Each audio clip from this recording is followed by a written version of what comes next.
What Japan does not need. An imminent earthquake warning just issued for several regions of the country. On edge there, on edge here, because it really didn't start with Japan. Take a look at what experts are increasingly calling the so-called ring of fire that is circling the entire Pacific Ocean.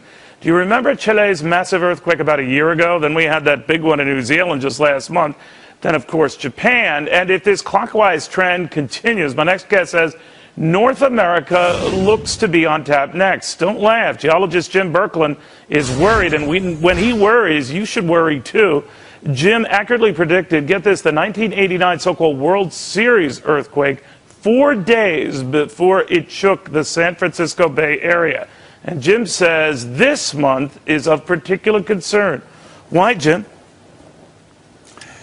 The month of October, March, and April are the three most devastating earthquakes in terms of damage in the San Francisco Bay Area in history. And we're happening on the 19th of this month, not only the full moon, but within an hour, the closest approach of the moon until the year 2016. And the next day is the equinoctial tide. So you're bringing together three of the maximum tide-raising forces.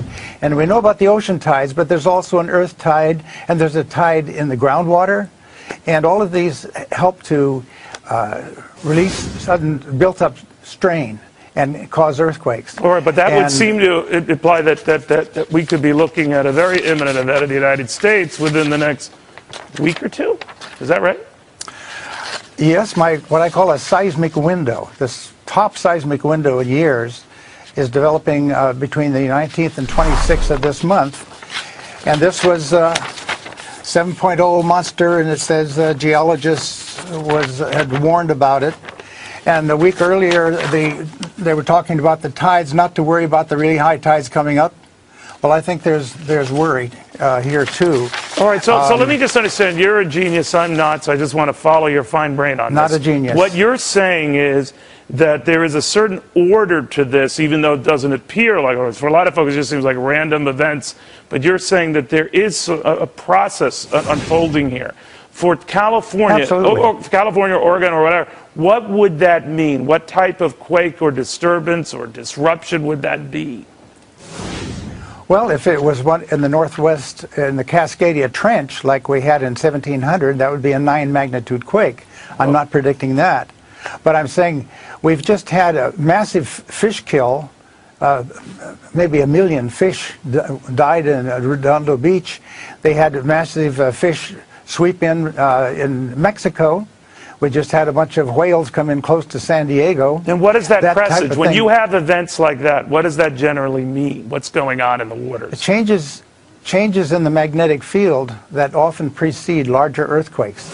Most animals have the mineral magnetite in their bodies, including people, but it causes homing pigeons to enable them to get home. Just before big quakes, they often can't get home. There's a delay factor.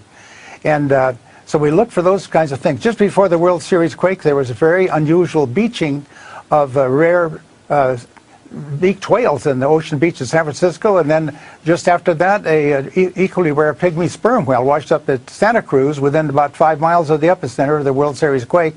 And that kind of beaching had never occurred before nor since.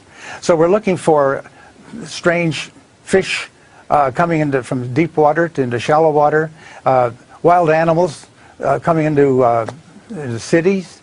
I used to just scoff at these kinds of things because I was a mainstream geologist until I found out that earthquakes were fitting a pattern. The big earthquake in the Indian Ocean followed the most massive beachings of whales in Taiwan, not Taiwan, but New Zealand and Australia and Tasmania.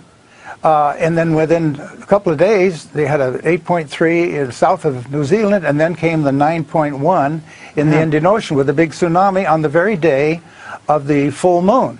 Wow. The previous big quake and tsunami was in Alaska, was the 9.2 magnitude event on the day of the full moon on the 27th of March. All right, Jim, so bottom line, we have a lot to watch, and believe me, your track record compels us to watch it. Jim, thank you very much. I hope you're wrong, buddy. I really hope you're wrong, but your record seems to... Well, especially at this time. Right. All right, buddy. The world history, and it's not good. All right, sir. Thank you very much. Jim Birkeland in San Francisco.